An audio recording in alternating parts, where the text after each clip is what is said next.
Bonjour à tous, j'espère que vous allez bien.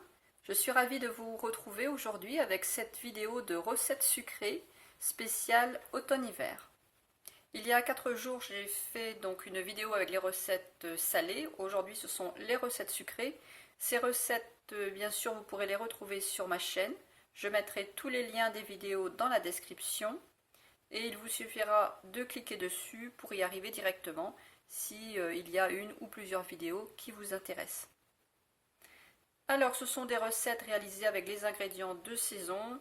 Donc en cette saison, on aime bien consommer des flocons d'avoine parce que c'est une céréale réchauffante. Les fruits de saison, c'est les poires, les pommes, les bananes. Enfin, les bananes, on en trouve toute l'année de toute façon. Mais en cette période, on aime bien consommer du miel, du pain d'épices, du sirop d'érable, de la cannelle, du chocolat, que ce soit du chocolat à base de cacao ou avec de la caroube. Voilà, plein de bonnes choses. C'est la saison où on se met un petit peu en mode cocooning. Et on aime bien, puisqu'il fait froid, on aime bien avoir des recettes gourmandes et réconfortantes. Donc c'est parti pour cette sélection. Donc je commence par les recettes à base de flocons d'avoine. Cette recette, c'est la numéro 75, les petites crêpes de flocons d'avoine. Alors c'est une recette que j'ai faite sans œufs, sans produits laitiers. Alors déjà c'est économique parce que les flocons d'avoine c'est pas très cher. Et vous pourrez consommer ces crêpes en version sucrée ou en version salée. Et vous pourrez les manger que ce soit le matin, le midi, le soir, selon les garnitures que vous mettrez. On continue avec les pancakes de flocons d'avoine. Ça c'est une recette que j'aime bien faire très souvent. C'est très facile et c'est vraiment rapide. Ces pancakes sont composés entre autres de bananes et de poudre d'amande. C'est parfait pour un goûter et les enfants aiment beaucoup aussi cette recette. La vidéo 79, comment faire son lait d'avoine. En fait, c'est très facile à faire le lait d'avoine et quand on le fait soi-même, ça revient nettement moins cher que quand on achète des briques de lait d'avoine en magasin. Puis c'est tellement facile, tellement rapide. Si vous souhaitez un lait sucré, vous pouvez rajouter soit du sucre, du miel, du sirop d'érable ou un autre produit sucrant. Et donc c'est vraiment très économique et quand vous aurez fait votre lait d'avoine, il va vous rester la pulpe d'avoine, ce qu'on appelle l'okara. Et avec cette pulpe, on peut faire des cookies. Donc j'ai mis 2 recettes de cookies avec l'okara d'avoine. Donc la vidéo 80 et la vidéo numéro 100. Donc il y a tout simplement des ingrédients différents dans les cookies. Donc dans cette recette, la vidéo 80, vous avez de la poudre d'amande et des raisins secs et de la cannelle. Et dans la vidéo numéro 100, vous avez de la noix de coco, des bananes et du zeste de citron. Alors l'okara, quand vous avez fait votre lait d'avoine, vous pouvez, si vous ne voulez pas faire tout de suite des cookies avec, par exemple, vous pouvez congeler. Là d'ailleurs, moi j'en ai au congélateur. Je vais d'ailleurs les décongeler et je vais faire des petits cookies pour le goûter. Alors vous pouvez aussi faire votre lait de noisette. Donc je vous montre dans cette vidéo, c'est un lait de noisette qui n'est pas sucré, mais bien sûr vous pouvez le sucrer si vous voulez. C'est vraiment très simple à faire. Et comme l'avoine, il vous restera de l'okara, donc du résidu de noisette. Enfin, tout simplement, ce seront des noisettes broyées. Et de la même façon, vous pouvez faire des cookies avec. Donc cette recette, la 118, les cookies de noisettes, elle contient de l'okara de noisette, de la farine, des bananes. Ils sont vraiment très très bons. Et tous ces laits, que ce soit le lait d'avoine ou le lait de noisette, c'est parfait si il y a des personnes qui ont des intolérances alimentaires ou des allergies et qui ne veulent pas consommer du lait de vache par exemple. C'est vraiment facile à faire et puis vous avez votre propre lait de prêt pour vos recettes ou vos boissons. Alors, l'automne-hiver, c'est la saison des poires. J'ai fait cette recette, le flan express à la poire. C'est un flan qui plaît énormément. C'est un flan qui est sans œufs, sans produits laitiers, puisqu'il est réalisé avec du yaourt végétal à l'amande. Vous pouvez servir ce flan en dessert, au goûter, au petit déjeuner. De la même manière, ça plaît aussi à tous ceux qui ont des intolérances alimentaires ou qui ne veulent pas consommer d'œufs ou de produits laitiers. C'est très rapide à faire, mais il faut le faire quelques heures en avance, parce que comme tous les flans, ça a besoin de se raffermir, de refroidir avant de pouvoir le consommer. Donc il faut penser à le faire 3-4 heures à l'avance au moins. Donc le faire le matin pour l'après-midi ou le soir, ou le faire même la veille pour le lendemain. Alors toujours avec les poires, j'ai fait une vidéo sous forme de short, vous ne la retrouverez pas dans les vidéos longues. C'est un short à base de poires, de noix, de cannelle et de sirop d'érable. C'est un petit dessert tout simple, mais qui est vraiment très bon. On continue avec les fruits, donc cette fois-ci avec des bananes. La tarte tatin de banane de Laurent Mariotte. C'est une recette que j'ai un petit peu adaptée. Voilà, c'est une recette qui plaît vraiment beaucoup aussi. C'est très très rapide à faire et c'est vraiment très bon. Pour un goûter, un dessert, c'est vraiment facile même pour des débutants. Et puis c'est économique parce qu'il y a très peu d'ingrédients et bon, les bananes, c'est pas les fruits qui coûtent le plus cher. Si vous aimez les pommes et le pain d'épices, il y a la vidéo 47, une verrine de pommes et de pain d'épices. C'est un dessert léger, sans gras. Je l'ai fait l'année dernière à l'époque de Noël, donc pour les fêtes. Donc si vous souhaitez, bon, par exemple pour les fêtes, ou même en cette période d'hiver, si vous souhaitez un dessert très léger, vous pouvez faire cette recette. C'est vraiment, c'est bon et puis c'est très simple à faire. Toujours avec les pommes, la tarte rustique aux pommes et aux noix. Bon, c'est une tarte traditionnelle.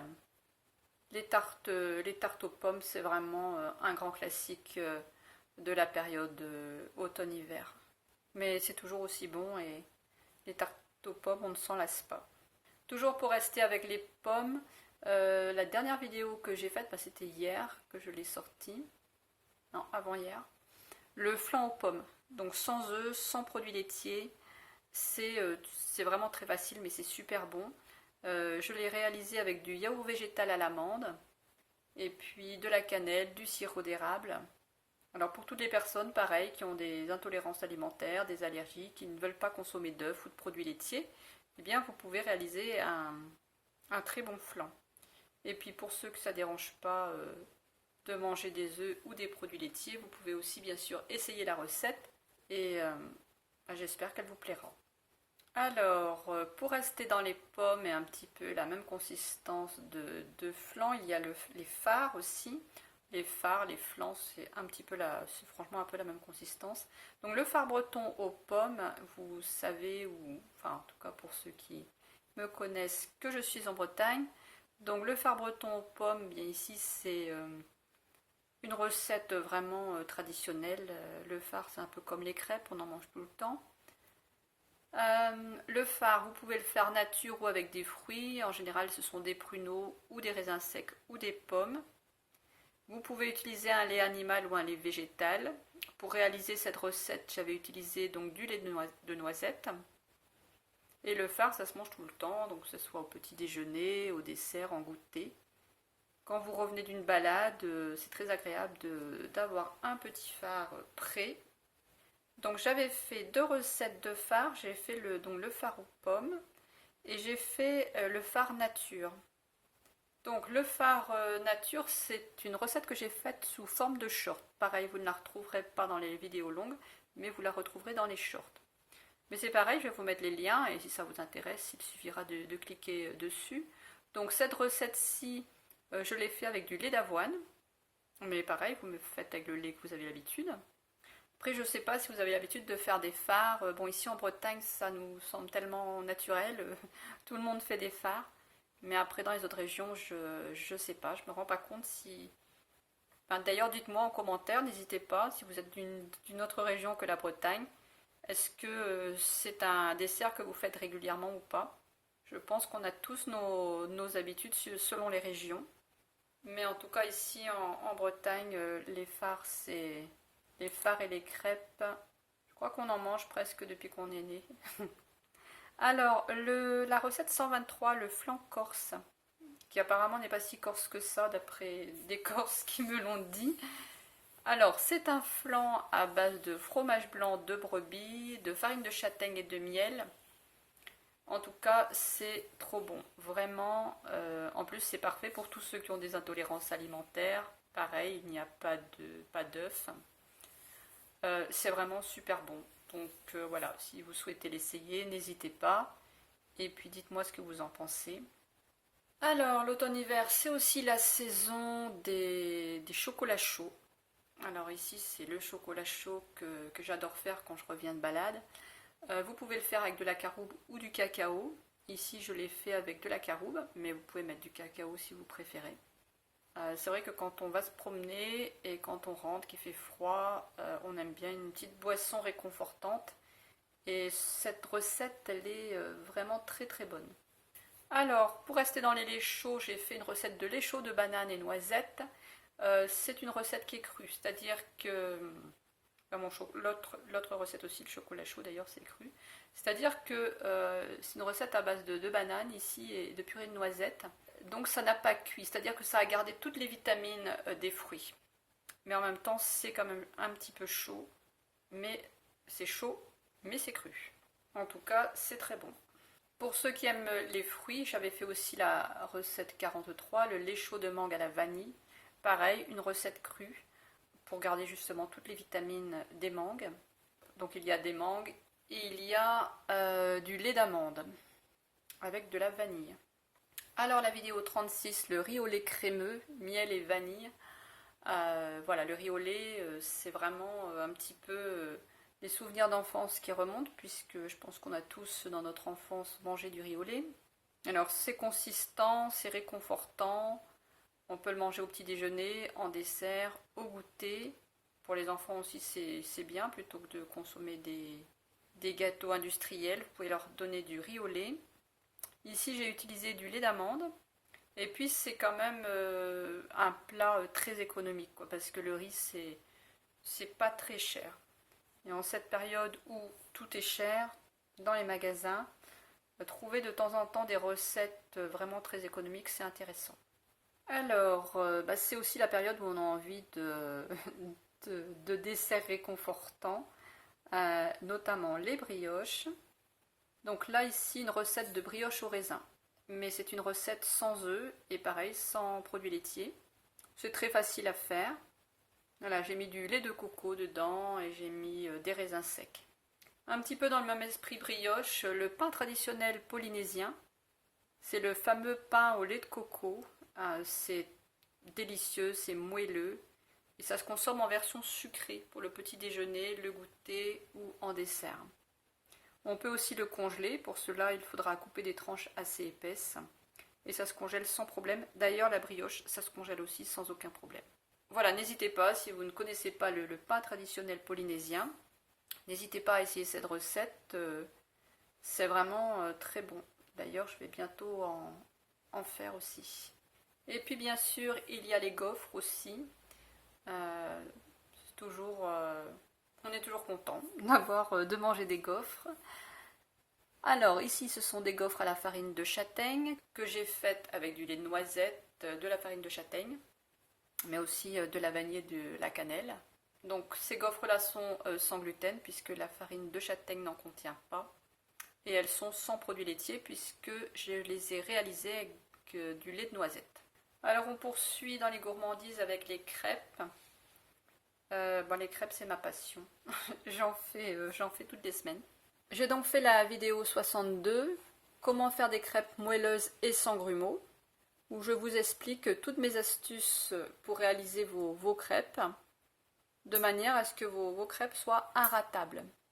Et puis j'ai fait la vidéo 63, les crêpes sans œufs et sans produits laitiers, pour tous ceux qui justement ne veulent pas consommer d'œufs ou de produits laitiers. Alors cette recette est réalisée avec de la bière sans alcool, parce que la bière, même la bière sans alcool, permet de réaliser d'excellentes crêpes. Et puis bien sûr la pâte à tartiner. Alors la vidéo 82, la pâte à tartiner de date, goût chocolat réalisée avec de la caroube, mais vous pouvez aussi mettre du cacao. C'est une pâte à tartiner très saine. Elle est sans matière grasse, sans additifs bien sûr et sans conservateur. Et bien sûr, vous pourrez la tartiner sur des crêpes, des gaufres, des pancakes. Vous pouvez même la mettre dans des smoothies. Et puis bien sûr sur les brioches et le pain polynésien. Voilà, plein de bonnes choses. C'est la saison froide en ce moment. Donc on a envie de se mettre en mode cocooning et de faire des recettes gourmandes et réconfortantes. Toutes les recettes qui sont sur ma chaîne sont très faciles à faire, c'est rapide, elles sont très saines, il y a peu de gras, mais elles sont quand même vraiment délicieuses. Si une ou plusieurs vidéos vous intéressent, il vous suffira de cliquer sur les liens qui se trouvent dans la description sous la vidéo.